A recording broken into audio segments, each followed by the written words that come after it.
It's back, baby. It is back. The best league in the world is right here, and we are back. You guys remember us from last season on Between the Posts. We talked about every single match week. Matt and I is right here. What's up, Matt? Not so much. I mean, I just got back from holiday vacation. I'm ready. I'm energized. I still got the same 2016-17 Bobby Firmino jersey on for another season. So I'm super excited, Jason. I mean, so many incomings, outgoings, still left to talk about as well. But yeah, it's going to be, I mean, Erling Haaland coming into the league. Darwin Nunez, plenty of other world class players coming in right now, and wow, what a season it's going to be! Yeah, and you've obviously started your campaign by lifting a trophy. Congratulations, Matthew! A nice 3-1 victory there over Manchester City in the Community Shield, Mickey Mouse Trophy. But hey, it is a trophy, and you went ahead and lifted it. Let's kick off. Lots of topics we could kick it off. What do you want to kick it off with? Just kind of the transfer window, maybe some faces that have come in and out, maybe paces you like, or is that a good starting point? Yeah, I think maybe just going team by team, maybe Jason, and just kind of looking who's come in, Okay. who's left the club, see, and kind of maybe just give everybody kind of a grade on what you think that their summer's been. I think that we can start with United if you'd like. I don't know how well their summer has been. But it's definitely something to talk about. We can go alphabetically, like whatever. It doesn't matter to me. I've got them all kind of pulled up here right now, and just talk about it that way, I guess. Let's just kick it off. Manchester United. They've had a terrible summer. It's the product of changing managers every few seasons. I mean, two of their signings were a center back and a left back. Whatever. Not going to make a huge impact. Eriksen's nice, but I think he's going to have a hard time getting on the pitch, probably in a regular capacity. So, and you let your best player walk for free for two summers or two, times in a row. I mean, it's been terrible. It's been absolutely terrible. The only thing that's been enjoyable is watching their preseason games and maybe the, pressing that they'll put on people. But otherwise, the summer, just from a signing standpoint, it's been terrible. It's been absolutely terrible. Yeah, no, I agree. I mean, but at least, they've gone in. Eriksen on a free transfer is huge. I mean, that's going to be able to fill like the Pogba void. And like you mentioned, like this summer, the preseason matches, you can see the kind of identity that Erik ten Hag is really wanting to implement here. I mean, it's that ticky-tacky Ajax style, which is really nice and beautiful. And if you look at it, I mean, he goes in and dives in and gets two players from that league, from the Eredivisie, and he takes one man with him in Lisandro Martinez, pays a hefty fee for him. Is obviously the shortest center back, but he can also slot into a defensive midfield role, because I think the one thing that you could probably just ask for this year, Jason, would be to not see any more, Fred McTominay pairings in the middle. That would be huge. If I had to see Fred one more time, I'll kill it. I'm changing teams.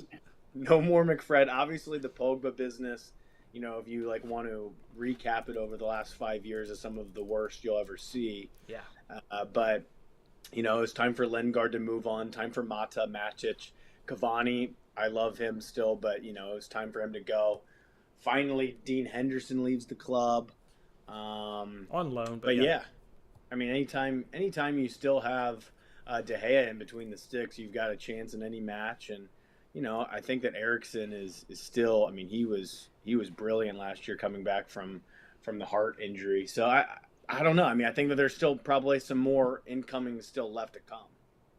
Yeah, and that's one thing that I was going to get to here in my notes, and I'm sure you were going to mention it at some point. Transfer window goes until September 2nd, I think. Yeah. So these clubs, we're going to sit here and make predictions on teams top four, title winner, top, relegation, and teams could get better or worse between this broadcast and the end of the transfer window. So that is definitely something to keep in mind. And the big thing that I'll be keeping in mind, since I brought that up and talked about it, is loans. After you normally buy every you buy, then it's like, okay, who's left on the squad?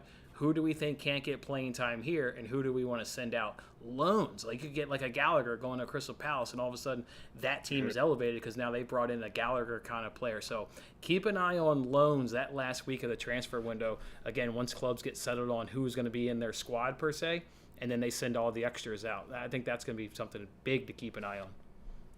Totally. And like that just kind of makes me, the news that's going on this morning essentially as a team that I was talking to you about yesterday that I'm high on is someone like a Brighton and Hove Albion, but I'm not so high on if they lose Mark Cucurella because Cucurella is a He's fantastic that left guy. back. I mean, he's a top five left back to me personally right now in the world today, which some might think that that's kind of a bold statement, but you can see that the fee that he's willing to be negotiating on right now, it's somewhere in the upwards of 40 to 50 million euros for a left fullback. So obviously, some other people kind of agree that he is a big money signing, and obviously, you know, losing Basuma in the middle of the park, they've signed a replacement.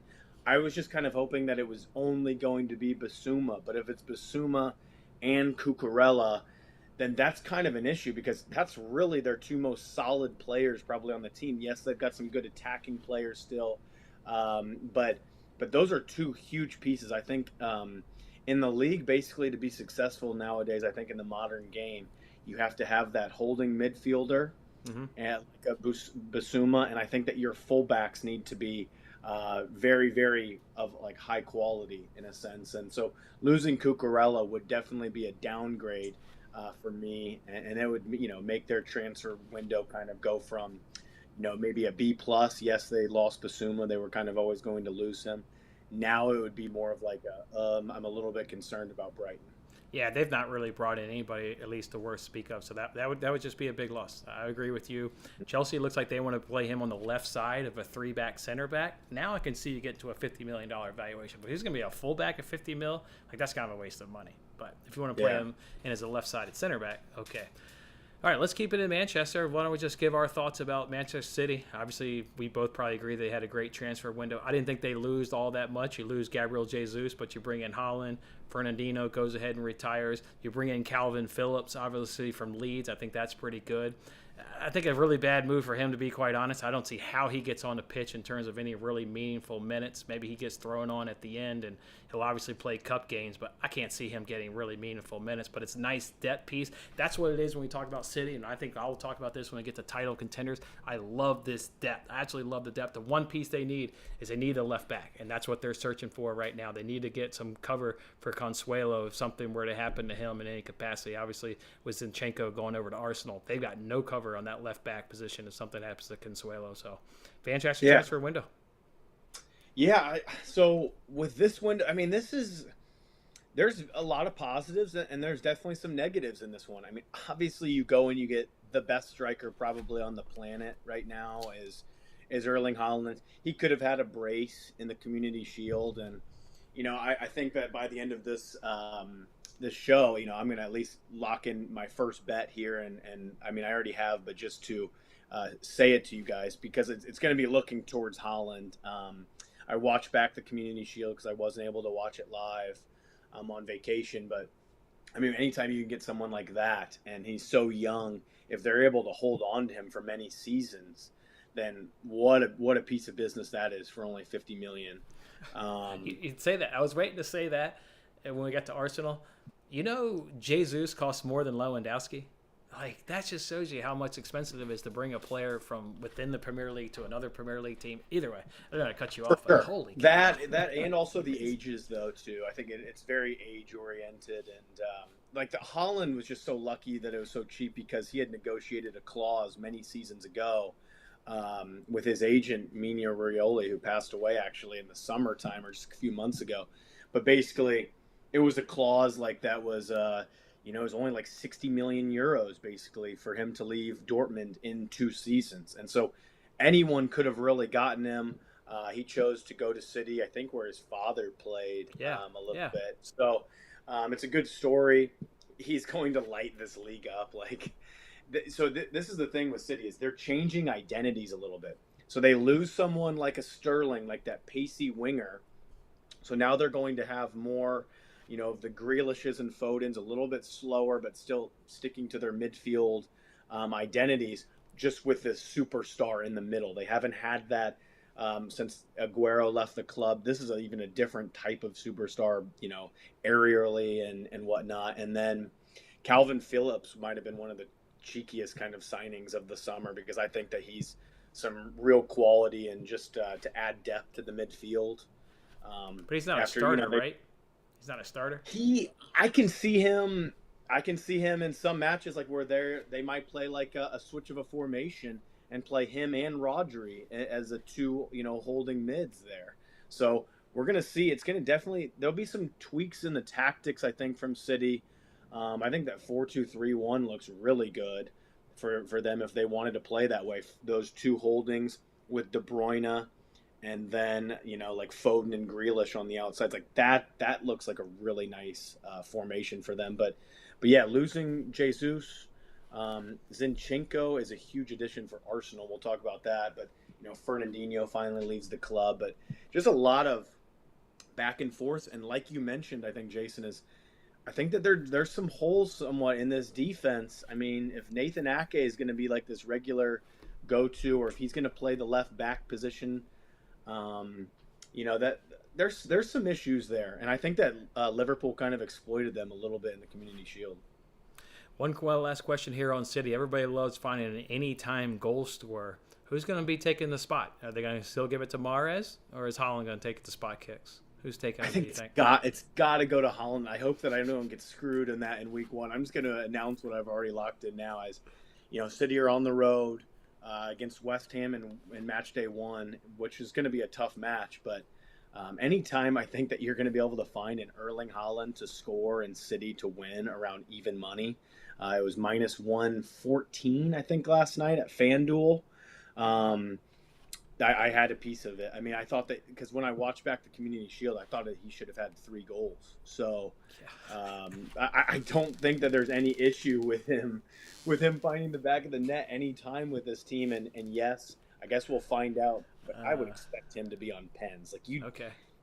If it's Mahrez on pens, it's like, oh my gosh, that would actually really annoy me. Okay, all right.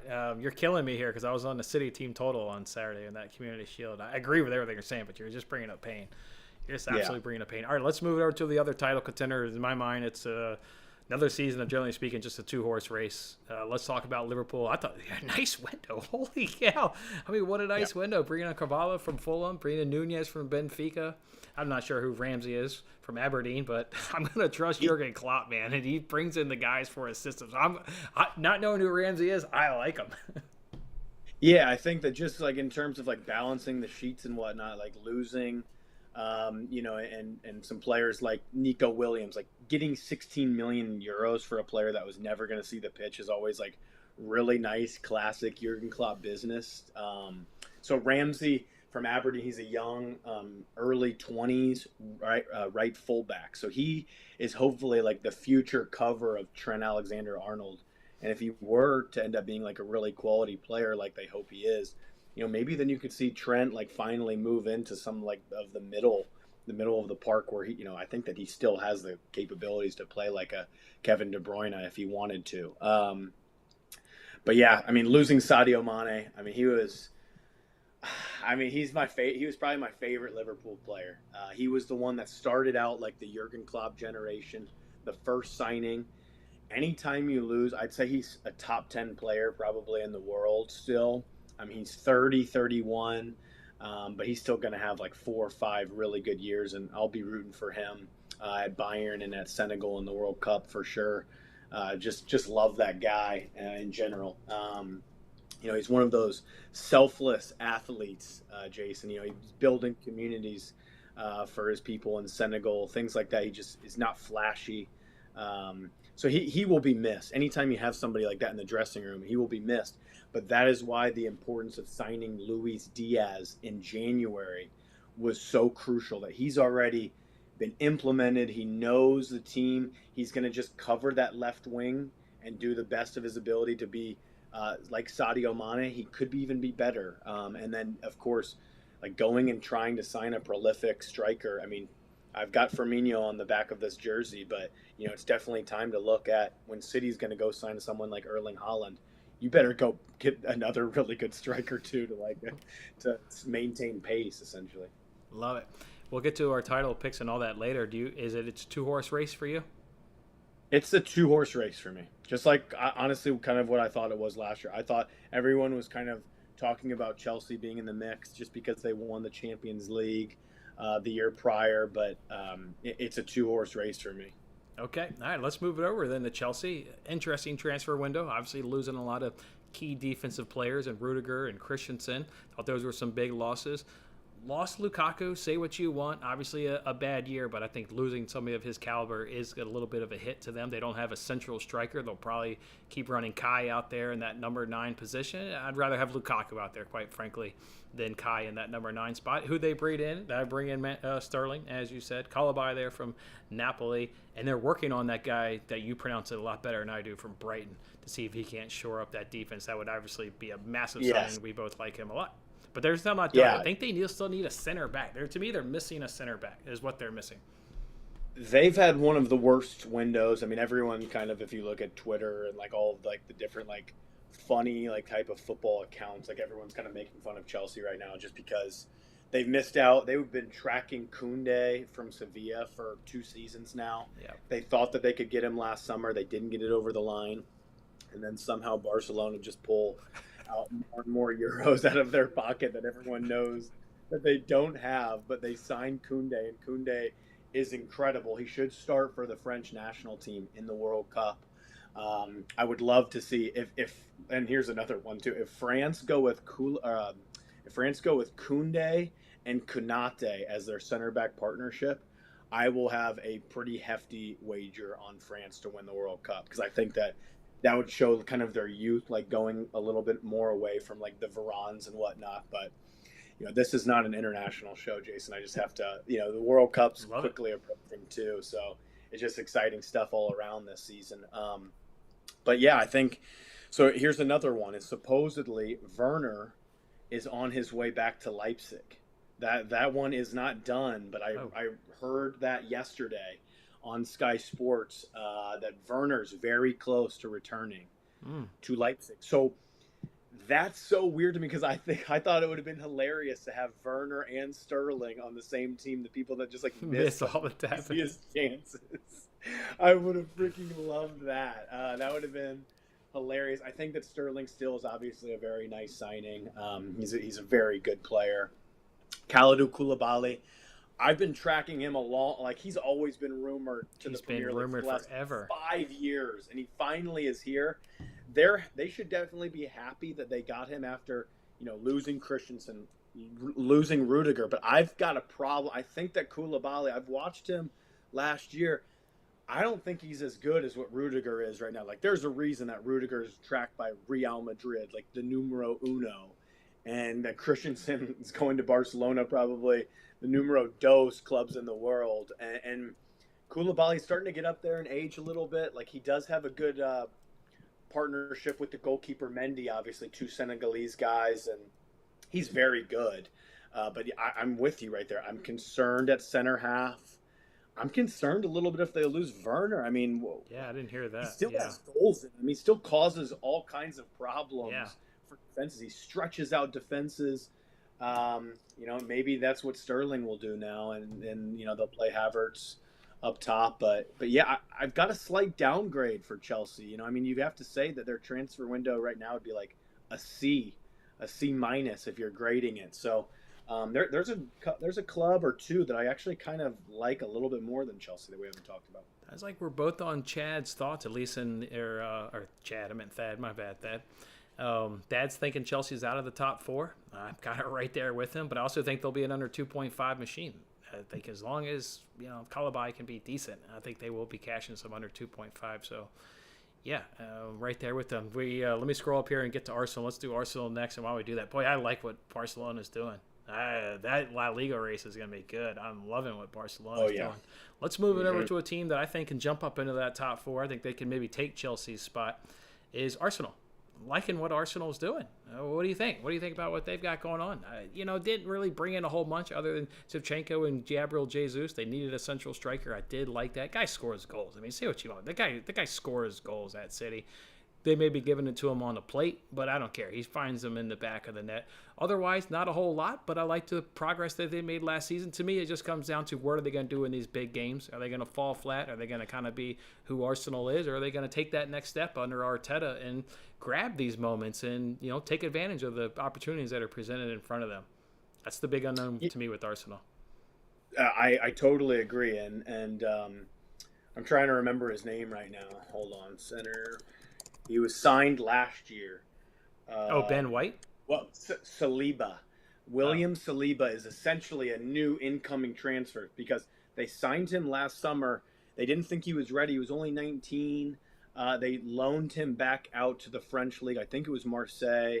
And I watched him in the summertime in the Nations League. He got a couple starts for France. So he might make even the France national team in the World Cup. He's probably on the fringe squad, really, if he's going to make it or not. He probably won't start. But that's an incoming that you have to calculate in this season. Everyone was talking about him. I think they signed him for about 25 or 30 million euros. And Jason, you don't really see that very often when you sign someone for that much money and then you still immediately loan him back out. That was really weird. So hopefully he is planning on staying this summer. So you have to include him. And then, I mean, going and grabbing two Manchester City players, two title winners. I don't care if they're rotational players. They've started a lot of matches for Man City. Jesus and Zinchenko, those are brilliant pieces of business, I think. Because I think that they might plan on playing Zinchenko in the midfield where he plays for the Ukrainian national team. So I think that that's really nice. And then I've also watched some Fabio Vieira. He's another lefty. So they brought these two left-footed midfield players that, yeah, you have to give Arsenal really, I think it's like a solid A minus transfer window. It was time for Lacazette to leave the club.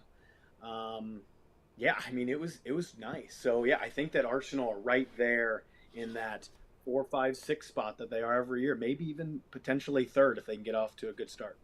They won't be third. I've got Tottenham in that third slot. What do you think about what Tottenham's done? Love what they've done. Not high on Brazilian players, but at least Richarlison comes from the Premier League, so I'll give him that edge. I think if he was coming from outside the Premier League, I wouldn't be high on Richarlison. But, okay, he comes over from Everton, so like him.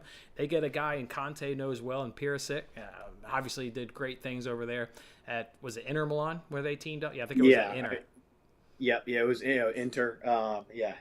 He's been great. And then you mentioned the kid there from Brighton who's going to sit in the middle of the park, whether he's depth behind Højbjerg or where he comes in. I like what Spurs are doing. I absolutely like what Spurs are doing. I wish they would have signed a legit center back. I still don't like when we're trotting out Eric Dyer, but whatever. I mean, that's my own personal feeling. Conte likes him. Cool.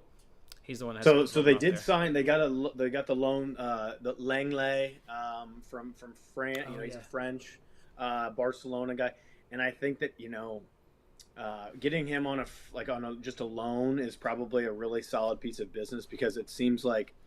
So I think that he's one of those guys that when he plays in a back four, Langley gets exposed, but we know that Conte loves to play a back three. So he's obviously got a really good idea of where to play Langley. He's going to start. And then obviously the center back that they signed last season from Atalanta, he was really, really good, I thought.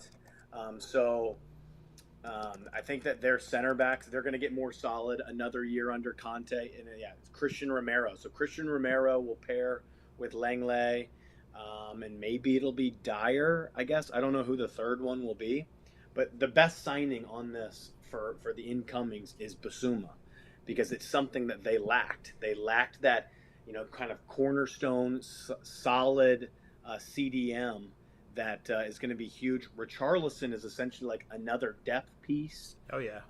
What you need in this league, obviously, now with the 5 substitutes. So he's still going to get tons of game time. He'll start probably half the matches. Half the matches will come on at 60, and he is kind of a game changer. He's fiery, feisty. He knows how to play in this league. He scores goals, and the quality around him is also improving by leaving from Everton. So, and then I have a feeling Conte, he's a genius when it comes to his fullbacks, his wingbacks. I know exactly where he's going to play Perisic. He's going to play Perisic in the left wing back. Wing back. Yep. He's gonna cut in on his right.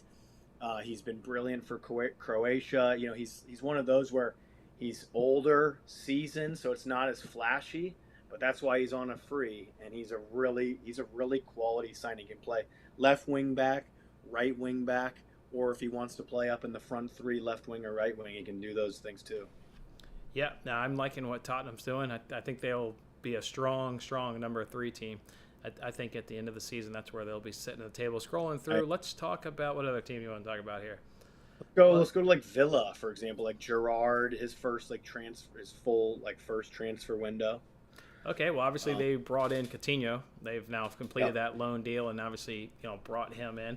They've got a bunch of guys that I'm just not all that familiar with, other than Coutinho, to be quite honest. So I'm very familiar with Diego Carlos, the center half from Sevilla, which I was I think that's a player that like Chelsea right now is probably kicking themselves for not going after and starting their business early. You're seeing like the Uniteds and the Chelseas right now, their fan bases are pissed off basically is because the other teams did their business right at the beginning of July. And if they couldn't get those deals done, that's something that Villa did amazingly. Basically, they had one signing. They completed, obviously, the Coutinho. I'm not really even counting that. They had one signing. They're like, we need a center half. We're going to go get him right now. Diego Carlos is a very highly quality center half from Sevilla. He's feisty as ever. He's a yellow and a red card kind of guy waiting to happen. Okay, good. Thanks for that knowledge. But he is he's very fast.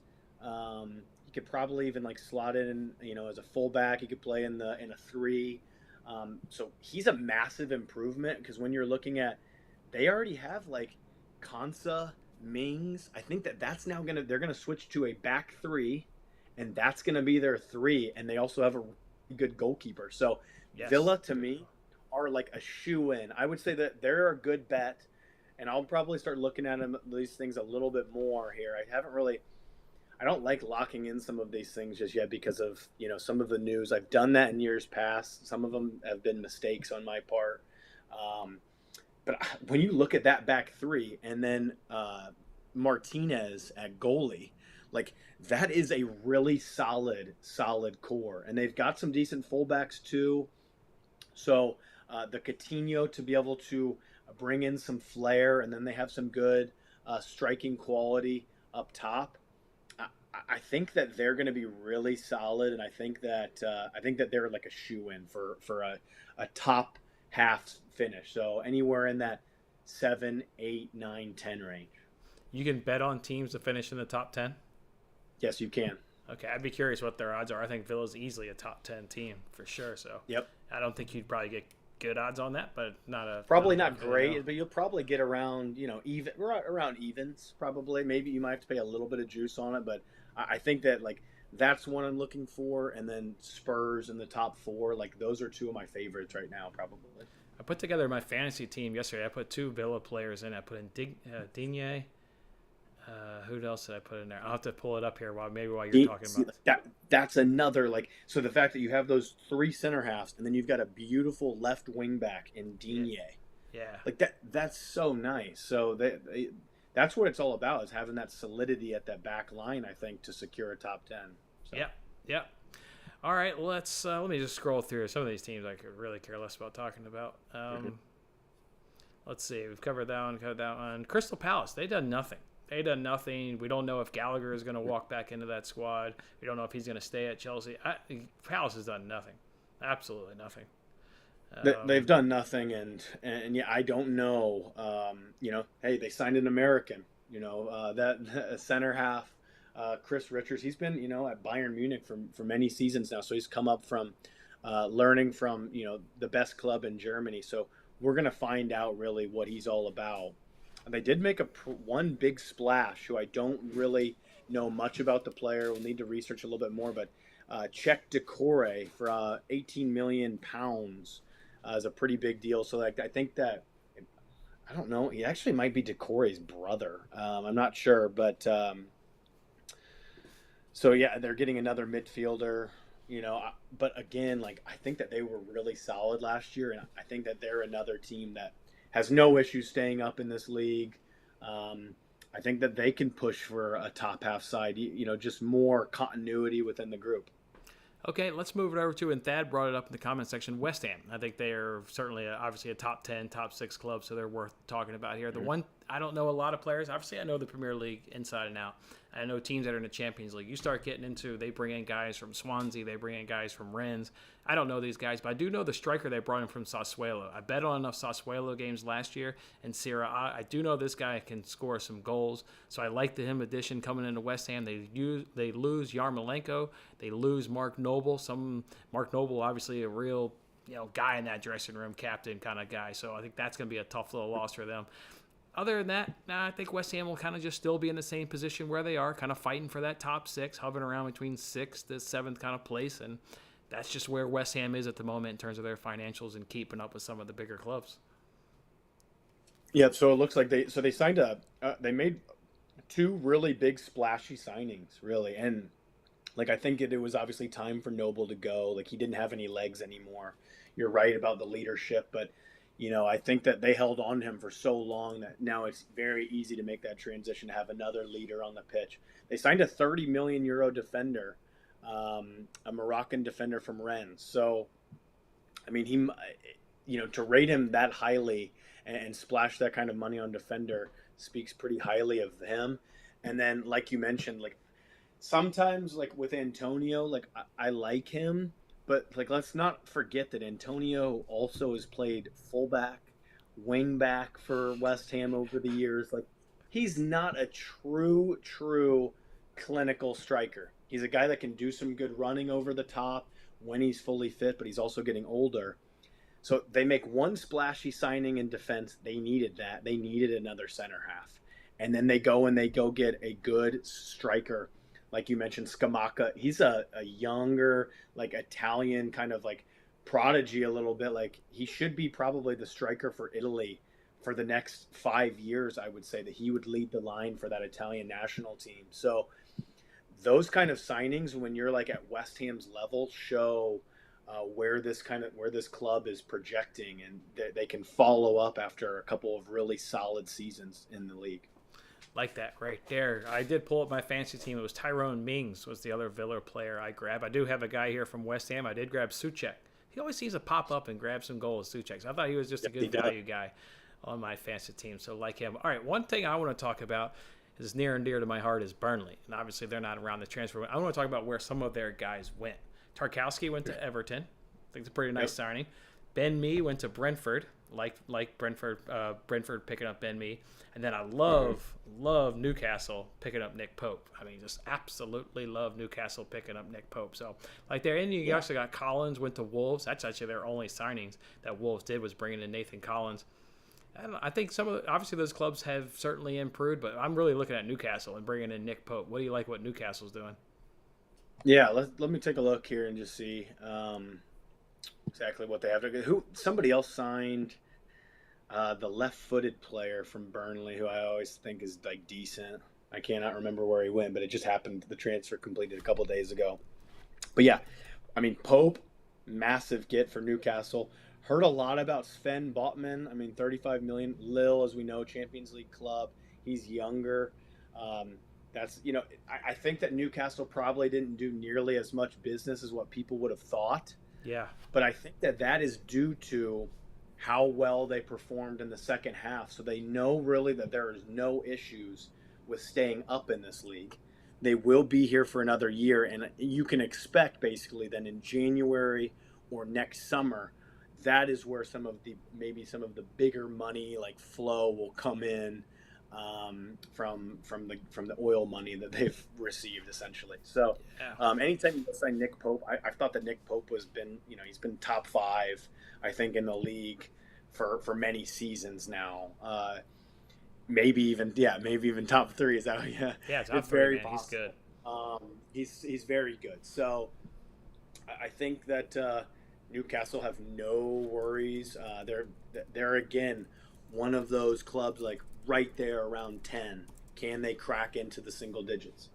I enjoyed betting on Bournemouth when Eddie Howe was there. I thought I had a really good pulse of betting them and cashing their bets. I think I'm going to cash a lot of Newcastle bets this year if I take a bet. I know what they're going to get offensively.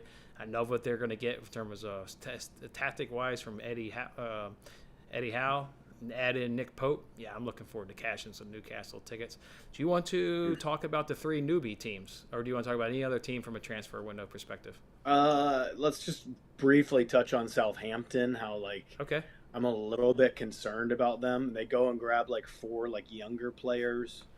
They just haven't done a whole lot, and let's not forget how bad they were to end last season. They lost their keeper. Fraser Foster goes to the Spurs on a free. That was big.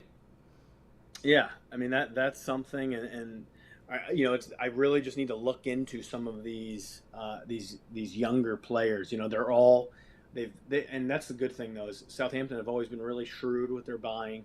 They've always bought younger players, lower fees, so they've basically spent about 40 million euros in total on four different players, and then basically five players.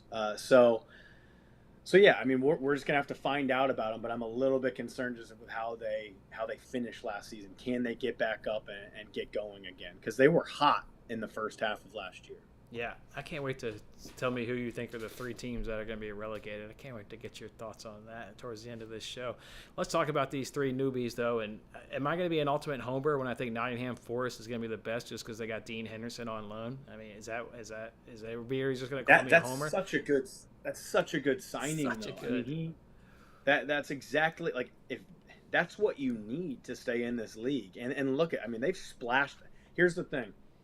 When you look at the three newbies, basically, only one of them have gone out and splashed the cash, and that's Nottingham. And that's why you have to lean that they are going to stay up in this league. Look at how much money they've spent.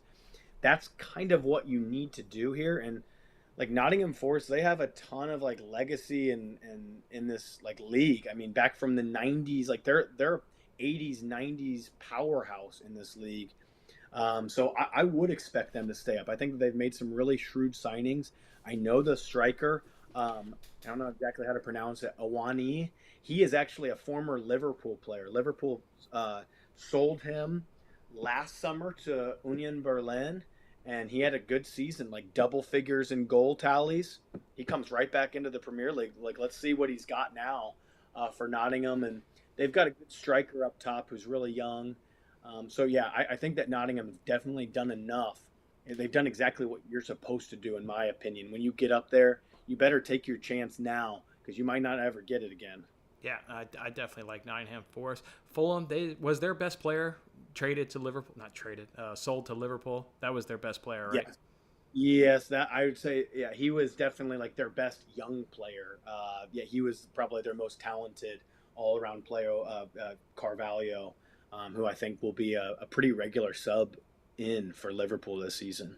Nice. And other than that, yeah, I mean, look, they did make one nice signing, Paulinho, 20 million from Lisbon. That's a big club. They got your boy Andres Pereira, my boy from United. He hasn't worn a United shirt in so long. They just are like, dude, just get out. Just go somewhere else. Yeah. We're sending you out on loan. They were so sick of him. So we'll find out. Fulham will be, they're going to be in a dogfight all year is what it looks like to me.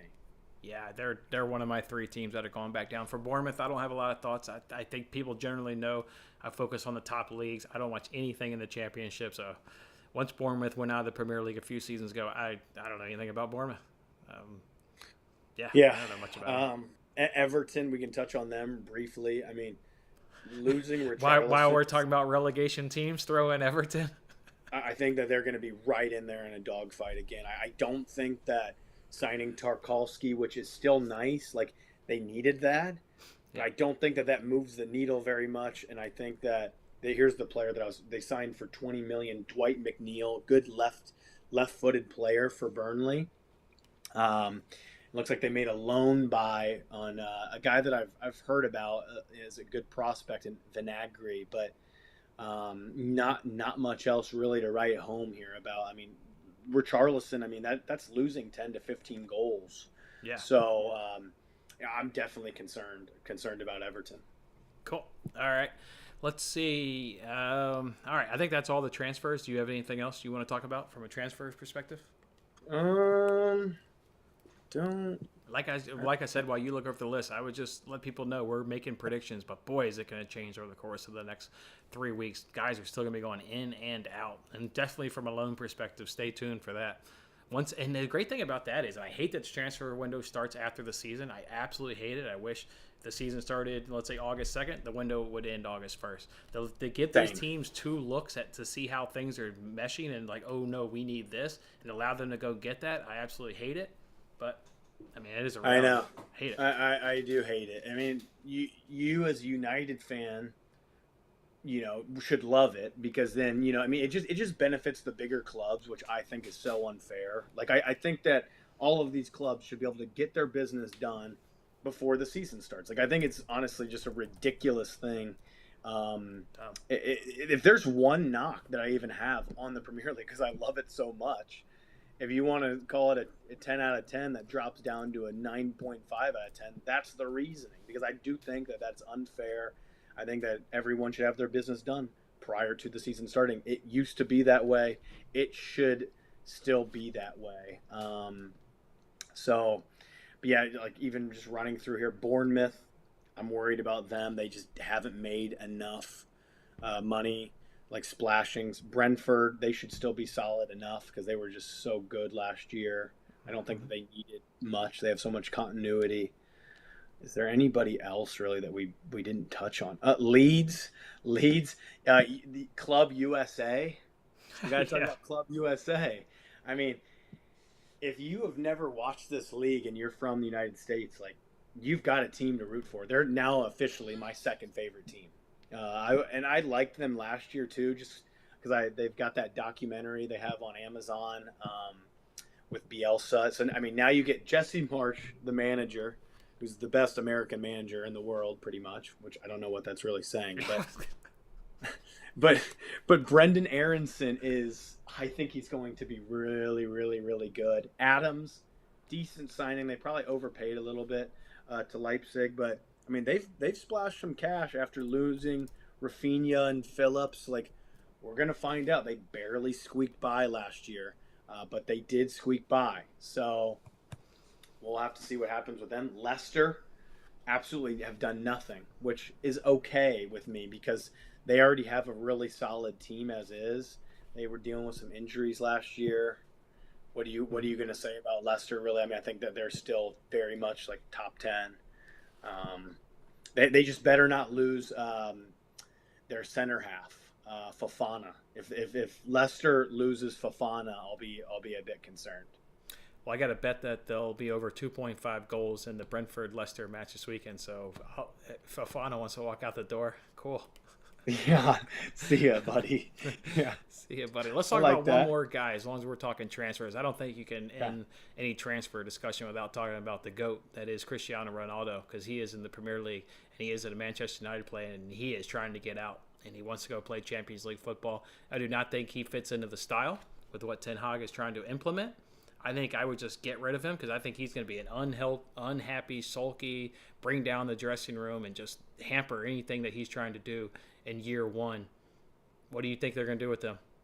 I couldn't agree with you more. It's like the only problem is, like, I mean, he's like the best player. He's like your, that Ronaldo's going to bag 15 to 20, but I agree with you that it actually just doesn't really mesh with what Ten Hag wants to do and that type of football anymore. But I mean, he still is a brilliant target man. He was the best player on the team last year. So it's like there's yeses to that. I would agree with you. I would say for the most part, really. I think it'd be best for the club to move forward in terms of if you're looking at a graph and you're looking at Manchester United and you're thinking trajectory, where they want to go, I think it's best to move on with Ronaldo. The problem is that nobody seems to want him. I don't know where.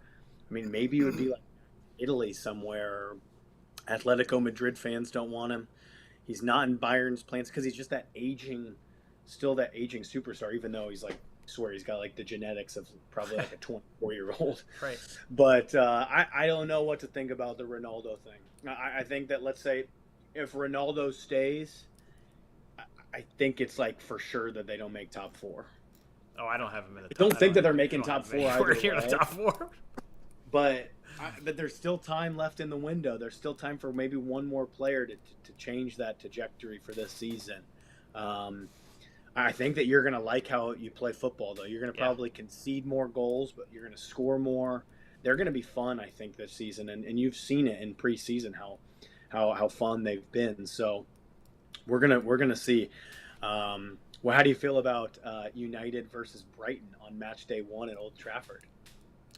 It's a team they've struggled with. I'm nervous. I'm absolutely nervous. I think the crowd will lift I'm them. a little nervy on that. I'm nervous. I'm looking at like grabbing +1 on Brighton, possibly. I'm looking at grabbing under 2.5 more than likely, or something. Something.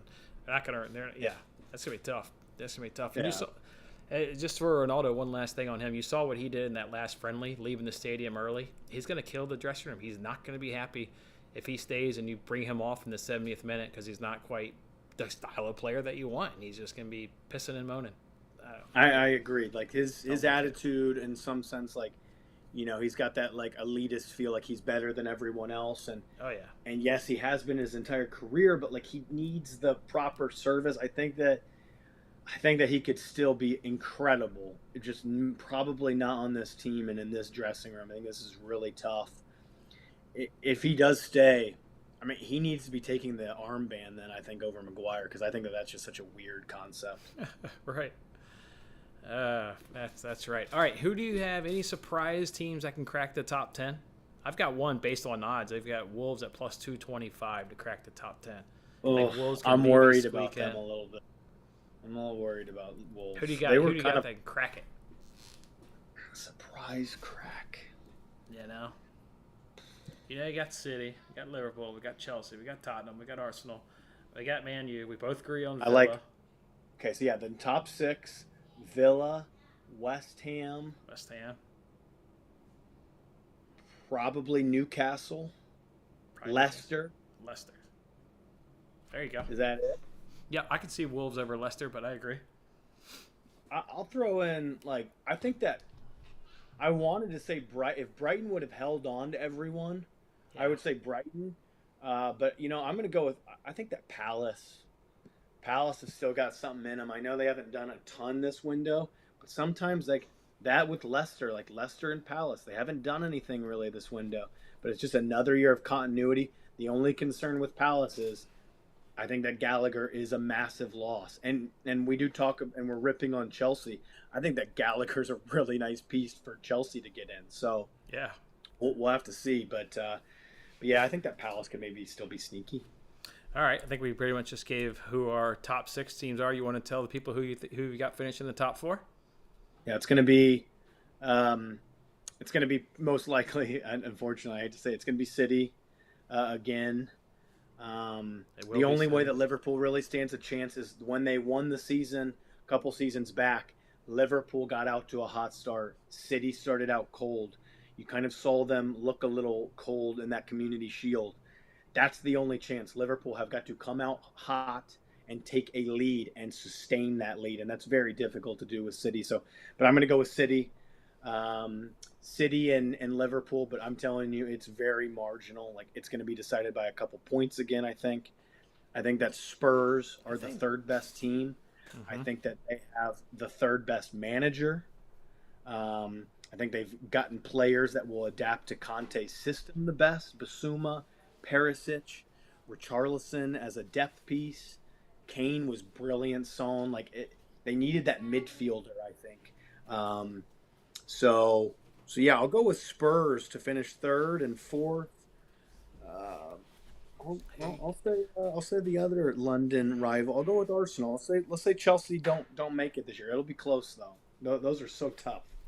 I think you've thoroughly nailed the top 3. I think that fourth one will be a nice fight between Chelsea, Man U, and Arsenal. I think City's got a little bit bigger gap than Liverpool. When I just look at the rosters, if Liverpool to me suffers some injuries, the depth of these two teams to me is starting 11, I think, is pretty damn equal. But you start getting into the depth, and I think that's where City pulls away from Liverpool when I start looking at the full squad. So makes me nervous. I just think, the defensive edge is with Liverpool, and so the back, your 4 to 6 defenders, Matip, Van Dijk, Konate, and then Robertson, Samikas.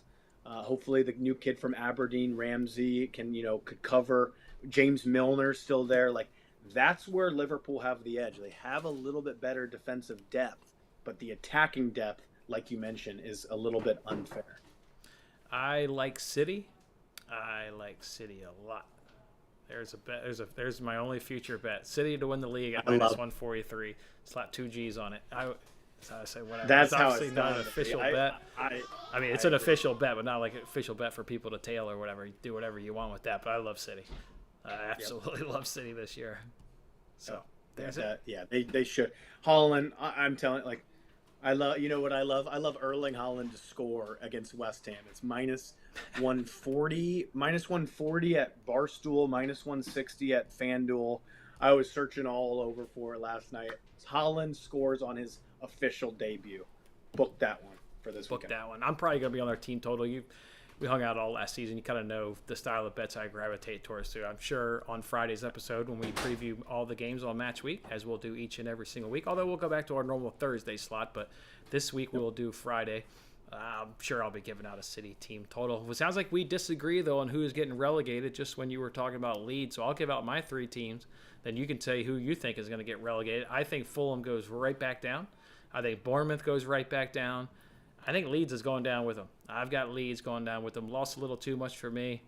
I didn't like how they were playing last season. I think they're going to be more focused on the defensive end. They're going to struggle to score goals. I got Leeds joining Bournemouth and Fulham to go down. What about you? I'm going to go Bournemouth, Fulham, and hold on here. Let me give me a second. No, not that. It's going to be in between Southampton and Everton for me. I've got the jersey on right now, Jason. Everton go down with Frank Lampard. That's a popular pick. I've seen Lampard's the first one to get sacked, too. Wait, can you bet that? Is that a future? Yeah, we can bet that. I need to start looking. I haven't even really looked into that. I've been on vacation, so I've got a lot to still dig into. Probably will spend a lot of time today, and we'll talk about maybe some more of that stuff on Friday. Everton's plus 380 to go down. My pick of Leeds, that's obviously different from yours, is plus 230. Okay.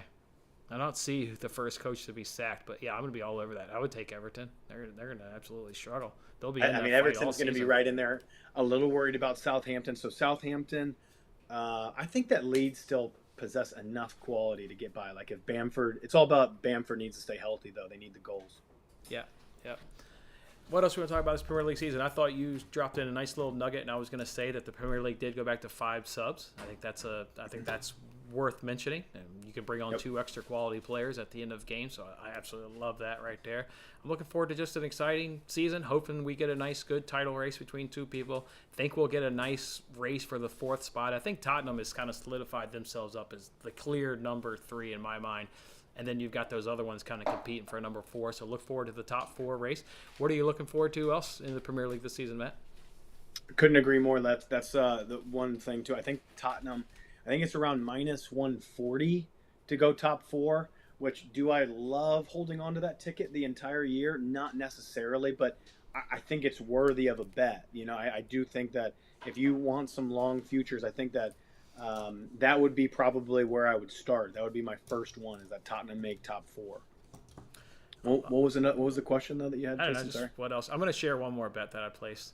I've got 2 preseason futures. I think this is the year Guardiola says, Champions League, it's mine. I threw a G on that. I think if he's got to throw the Premier League down the toilet to win Champions League, down goes the Premier League. I think they're going all after Champions League. So that is my second Champions League. I love that. Like I think that if they were to not win either, I would be shocked. So one or the other, it's happening. I mean, you might as well just start throwing another G on the FA Cup, like the League Cup. Treble, I mean, because they're going to be in the finals of those. So it's just like, I don't know, but yeah, they're going to be extremely dangerous. Holland's going to be. It's not going to be. Another bet that I'm looking at, like even for this weekend, or something that I want to be looking towards in this like first 5 to 10 weeks, let's say, is I want to bet maybe Erling Haaland to score a hat trick, in one of these opening matches. I already looked at it. I saw on Barstool against West Ham match day 1, he's 15-1 for a hat trick. If they're going to continue to pump out some like anywhere from 10s to 20s for Haaland, like those are probably going to need to get scooped up for a couple bucks. I mean, they just have to. Like this guy's going to have some tap-ins. He's going to have some penalties, hopefully. Definitely want to find out some confirmation on who's on pens. That's going to be maybe why I would pass on it in week 1, but I've got that feeling it's got to be him on pens, and yeah, so yeah, Holland's gonna have a couple hatties this season. Holland's gonna have a couple hatties. I absolutely love that right there. All right, we got a great question here by Thad, and he asked, am I gonna run back the NBC Sports Premier League contest and also my giveaway? Yep, and I've got some changes I'll announce on that. That video will come on Friday, Thad.